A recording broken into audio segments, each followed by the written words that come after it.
எடுத்துப்பாரு sir? காங்கிரஸ்ல இருந்து வந்திருக்க சிக்னலா எடுத்துப்பாரா? அவருக்கு வந்து கொண்டாட்டம் தான். அவருக்கு ஒரு கொண்டாட்டம் தான்.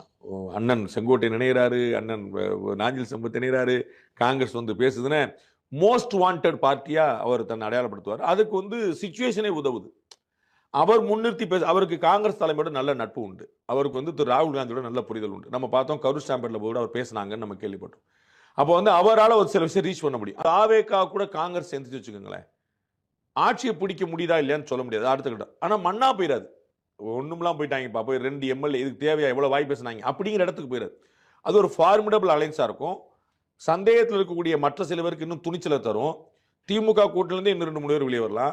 அதிமுக, பாஜக கூட்டில் இன்னும் ஐக்கியப்படுத்திக் கொள்ளாத பலரும் உள்ள வரலாம். அது மாதிரி வந்து அது ஒரு தமிழ்நாடு இதுவரை காணாத ஒரு வலுவான மும்முனை போட்டியை சந்திக்கும். காங்கிரஸும் தாவேகாவும் இணைந்தால் அது இதுவரைக்கும் யார் மக்கள் நல கூட்டணி மாதிரி ஒரு அலைன்ஸா போயிடாது. நல்ல ஓட்டு வாங்குவாங்க.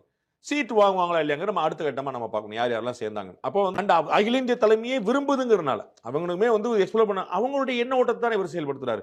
இவர் வந்து ஏடிஎம்கே ஆஃபீஸுக்கு போலியே, இவர் ஒன்றும் பிஜேபி ஆஃபீஸுக்கு போயிடலையே, நீங்க என்னங்க இப்படி பச்சை துரோகம் பண்ணிட்டீங்கன்னு அகில இந்திய தலைமைக்கு அந்த எண்ணம் இருக்குது. அதை அவர் எக்ஸ்ப்ளோர் பண்ணி பார்க்கிறார். 2024 தனித்து போட்டியிட்ட அதிமுகவும் பாஜகவும் 26க்காக 25ல சேர்ந்துக்கிட்டாங்க.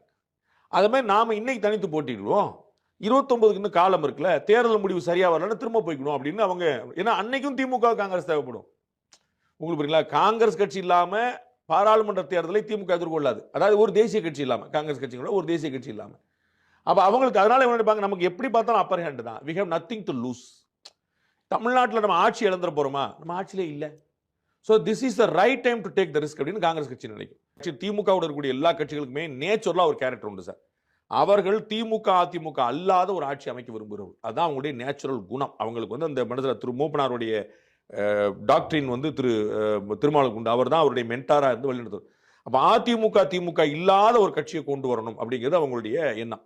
அதற்கு தான் அவங்க மக்கள் நல கூட்டணி உட்பட பல சந்தர்ப்பங்களில் இந்த முயற்சியில் பண்ணிட்டே இருந்திருக்கிறாங்க. ஆனால் சாத்தியம் இல்லைங்கும் போது நமக்கு ஒத்து வரக்கூடிய திமுகவோட இருக்கிறாங்க. அப்ப இந்த மாதிரி ஒரு சாத்தியப்படும் அப்படின்னா அவங்க வந்து எக்ஸ்ப்ளோர். அப்ப விஜய் வந்து இவ்வளவு செலவழிச்சு இவ்வளவு ரிஸ்க் எடுத்து கெரியர்ல 2 வருஷத்தை சைலண்ட் பண்ணி இங்க வந்து அவர் வந்து ஒரு 2 எம்எல்ஏ சீட்டும் ஒரு 10% வாங்குறதுக்காக அவர் நிக்க மாட்டார்.